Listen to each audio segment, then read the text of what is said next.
Solo sé que no sé nada. Esta frase es lo primero que se nos viene a la mente a muchos cuando escuchamos el nombre de Sócrates.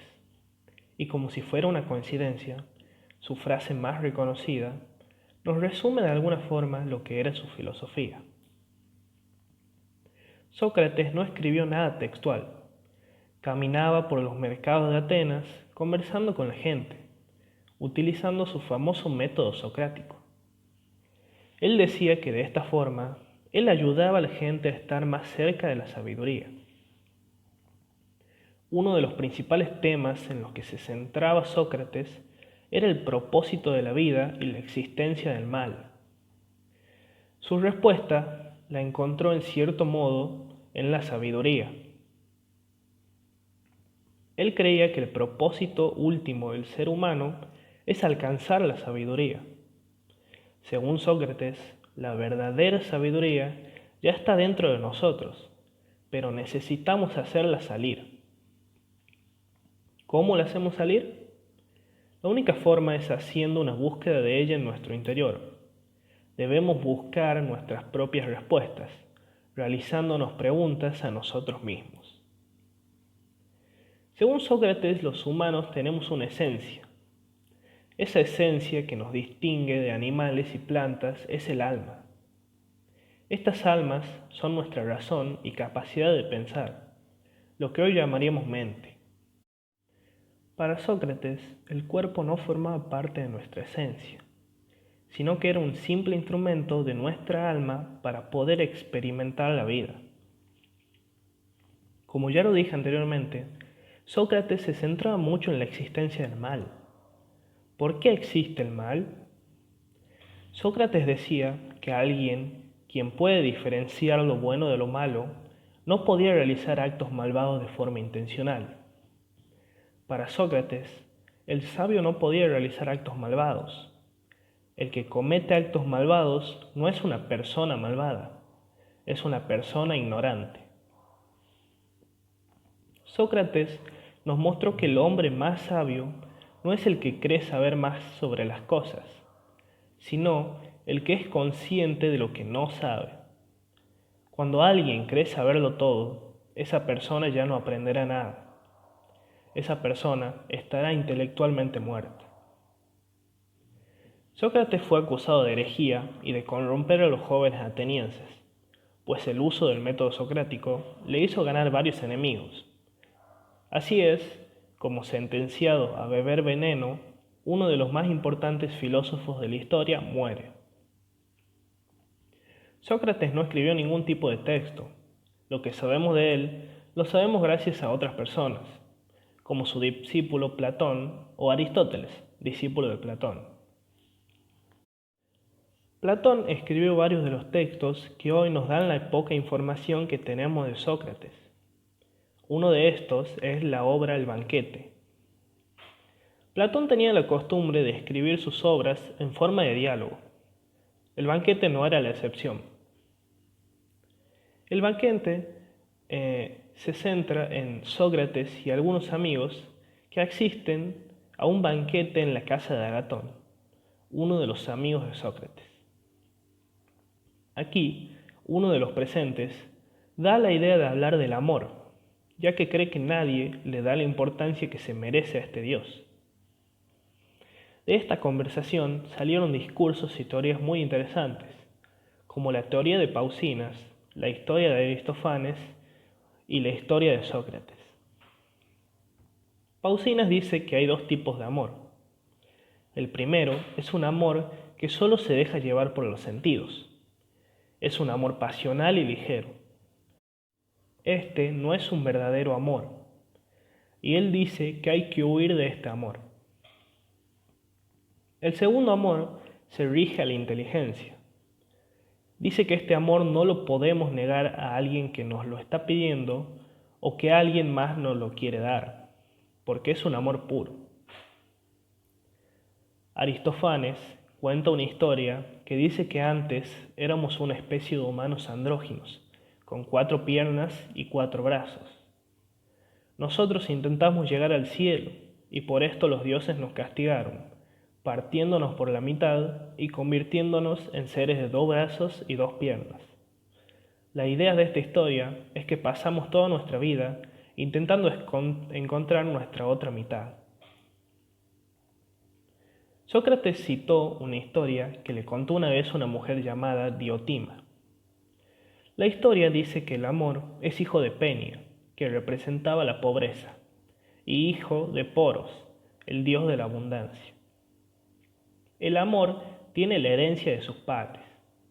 Muchos pensarán que es rico, pero en realidad es muy pobre. Sin embargo, el amor está siempre en busca de lo bello.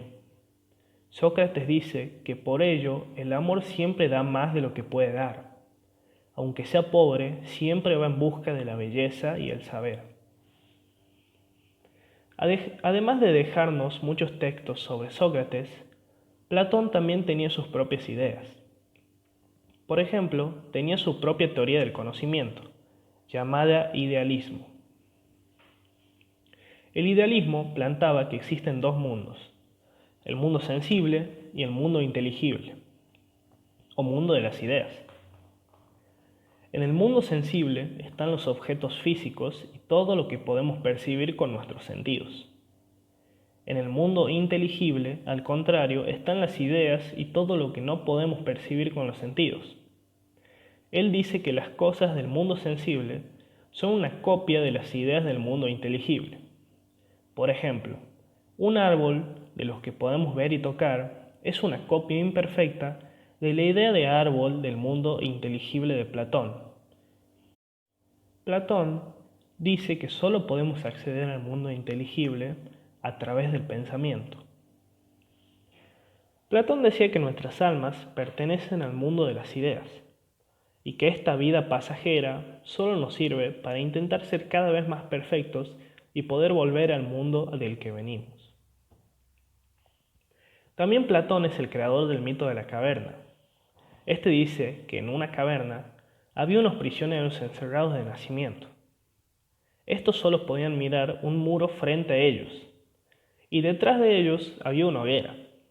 Así que la única referencia del mundo que tenían eran las sombras. Uno de los prisioneros es liberado y puede salir a conocer el mundo exterior, y se da cuenta que lo que creía que era cierto era solo una parte o una copia de la realidad. Esto representa el cambio que uno sufre cuando pasa del mundo sensible al inteligible. Platón, en 387 a.C., fundó en Atenas una escuela filosófica llamada Academia, la famosa Academia de Platón, en la que estudiaron muchos jóvenes aspirantes a filósofos, entre ellos Aristóteles.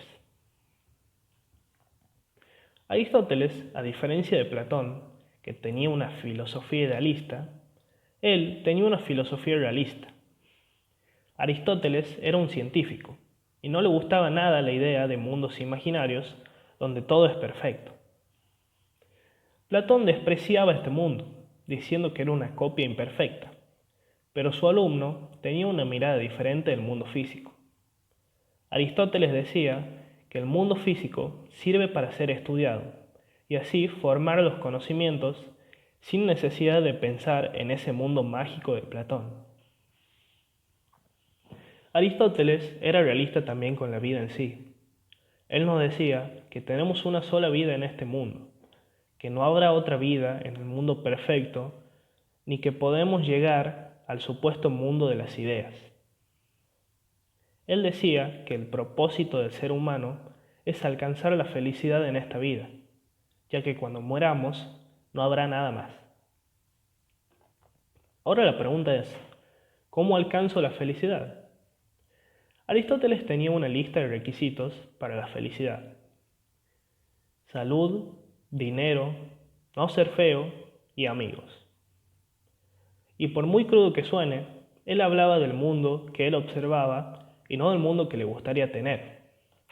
Aristóteles sabía que es imposible de ser feliz con la ausencia de estos elementos, pues si eres extremadamente pobre o enfermo o feo, es muy difícil ser feliz. También decía que los humanos no podemos sentir felicidad y soledad a la vez. Por eso necesitamos amigos. Lo último que hay que añadir a la lista es la práctica de las virtudes éticas. La práctica de las virtudes éticas tiene como propósito el autodominio a través de la razón. La lista de virtudes éticas es extensa, pero lo que tienen en común es la moderación. La virtud se encuentra en el punto medio de las cosas. Por ejemplo, en la virtud de la valentía.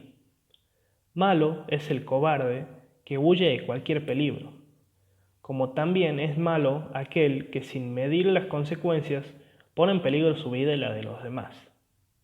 En el medio de estos dos se encontraría la virtud de la valentía. Cumpliendo estos requisitos, según Aristóteles, podemos llegar a ser felices.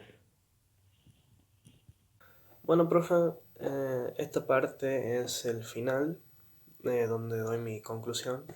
Eh, Esta parte va sin guionar, es más improvisada. Y yo creo que de estos filósofos, yo creo que podemos separar en dos partes. Primero a Sócrates y Aristóteles de un lado y a Platón por el otro. Porque, a mi opinión, yo creo que Sócrates y Aristóteles, más Sócrates, pero al final, más Aristóteles, perdón, pero al final Sócrates también, eran más, eh, eran más realistas, tenían una visión más, eh, que eso era lo que ellos veían. Ellos te decían las cosas como son, aunque te guste o no. Yo creo que en cambio, en realidad Platón más que nada decía lo que él le gustaría escuchar o lo que a las otras personas también le gustaría escuchar. Eso de el mundo mágico, de las ideas y que nosotros renaceremos en ese mundo, yo creo que es muy fantasioso. En cambio, Sócrates también pensaba en algo así, en otra vida, pero Sócrates igual cuando alguien estaba equivocado, él le decía que estaba equivocado. Aristóteles tenía una vista mucho más objetiva. Él, para él las cosas eran como son como son y es hasta ahí. No hay otro mundo, ni un mundo perfecto.